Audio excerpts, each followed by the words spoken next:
everybody. Hi again. I was just making sure that some very important people were in the room, so apologies for the slight delay. So, as I mentioned earlier, my name is Nadira. I'm one of the directors. I have a fan following. I'm one of the directors here at Horatio of customer success. I'm clearly nervous. Of client services and operations. But more importantly, I'm here today with Toby Moores. Yay, Toby. Hi, guys. So I really want to start this off giving a big round of applause to actually every client in this room.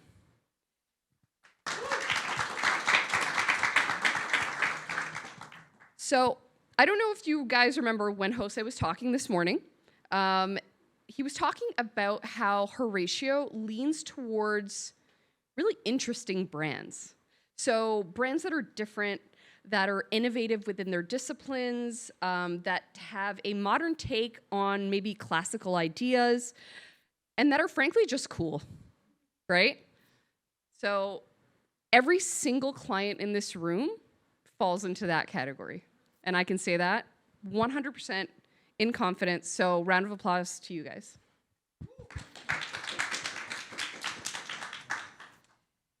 So I've been given the very, very special honor of hosting the extension of your team segment.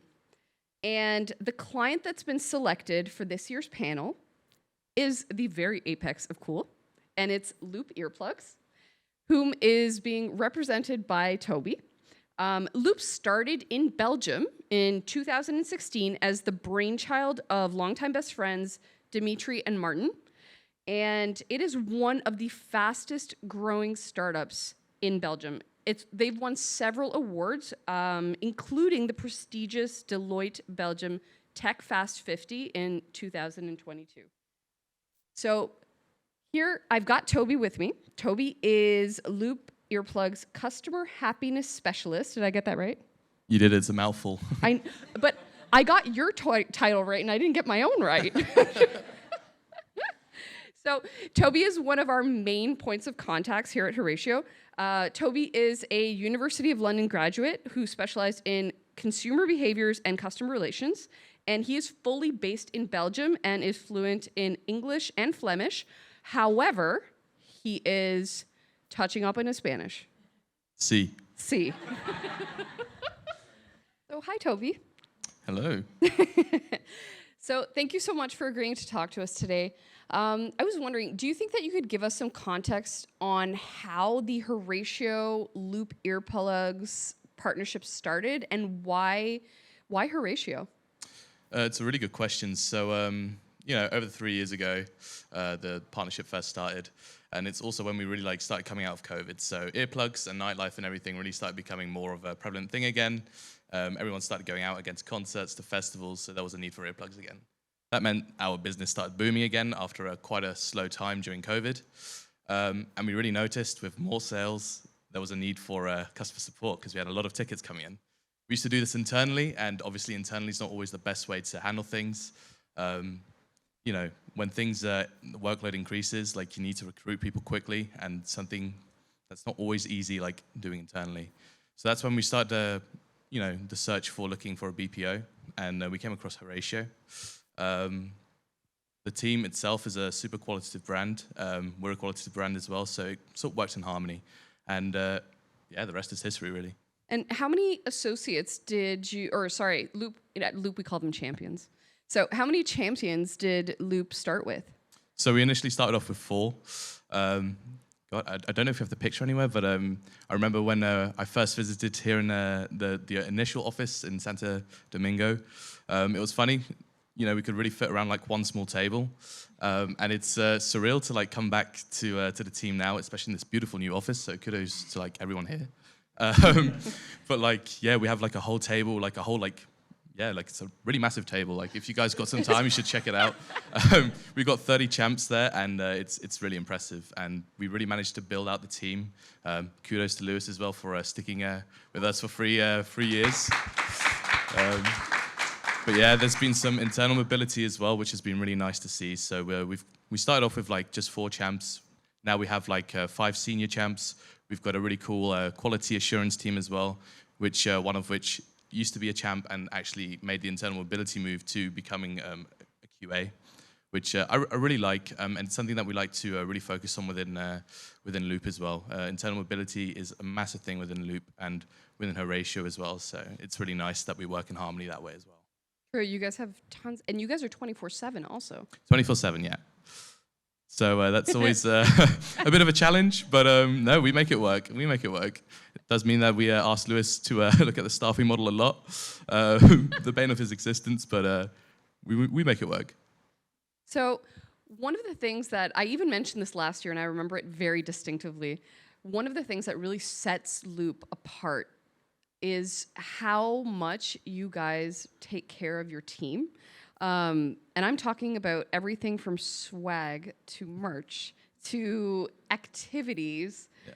I mean, I don't know who I shared with in this room, but I got the most awesome chocolate in this little bag.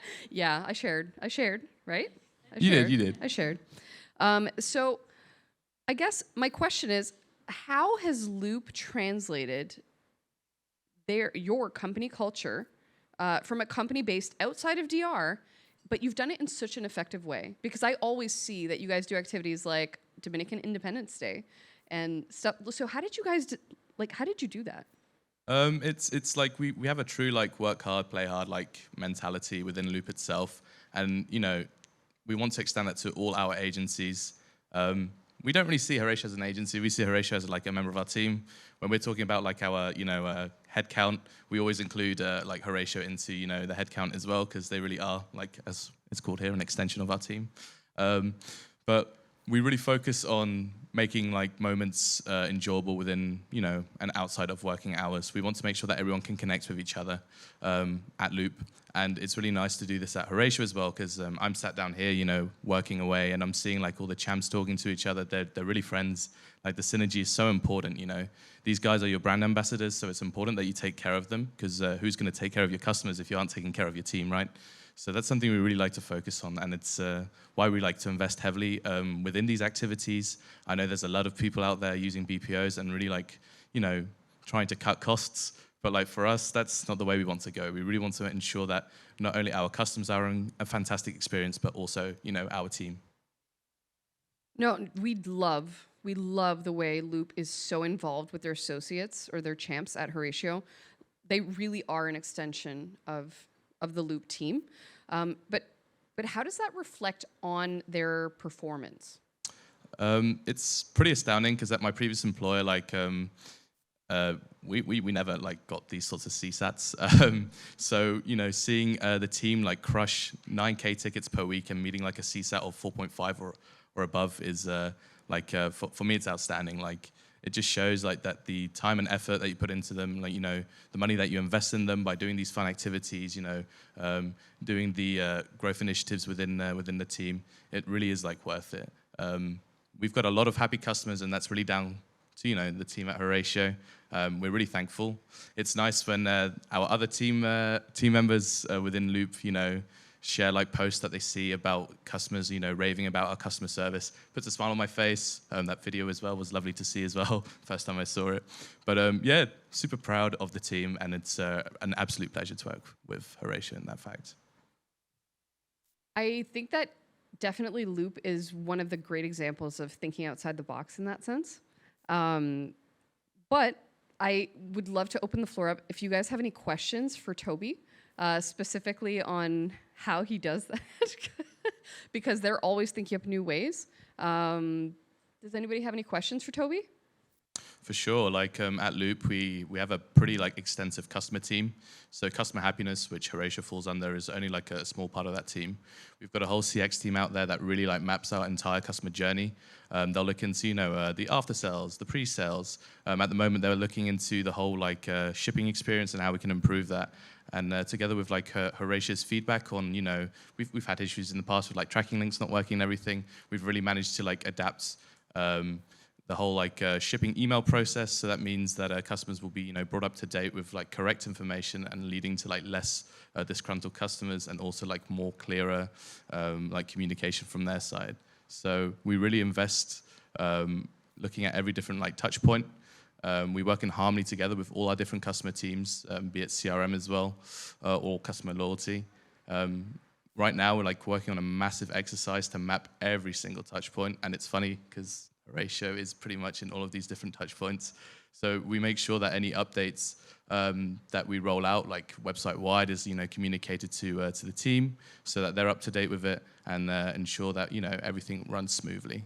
And then obviously to see whether it's successful or not, we use our Yotpo reviews, we use our CSAT reviews, we use our NPS reviews, which are always handled by the team at Horatio as well. And our QA team also gathers all these like trends and analytics together, and they show us the pain points, the detractors, the promoters. So we always have an idea of like what's working, what's not working. And if we see there's a specific touch point that still is acting as a detractor, then the team will work on it again. Thank you so much. No worries. Sure, go ahead. Yes. Ha. That's thanks to our paid ad team. We get that question a lot as well. But yeah. I think that, the extension of your team is definitely, I think, the vision that we have. And so I'm curious, like, in your team in Belgium, like, who sits there and, like, what is I think traditionally, I think BPO, like, level 1 support is here, and then it gets escalated to somebody, whatever. And so I was, like, curious how your stuff is like. It's a really good question. So initially we did have like different tiers of like escalations, like the more touchy subjects we'd want to have like handled internally. But in the past 3 years, we've really like formed a really good bond with the team at Horatio, and we've actually given more responsibility to our senior team within Horatio. So these days we don't really make a difference between like escalations. So like even the touchy subjects are picked up by our team because we have a lot of trust with them. Our team at Horatio even picks up our B2B responses. They're picking up our social responses, public social, which is, it's pretty big to like give someone that amount of trust. But it just shows like how much the partnership means to us, and like the bond we formed over the past 3 years as well. Thank you.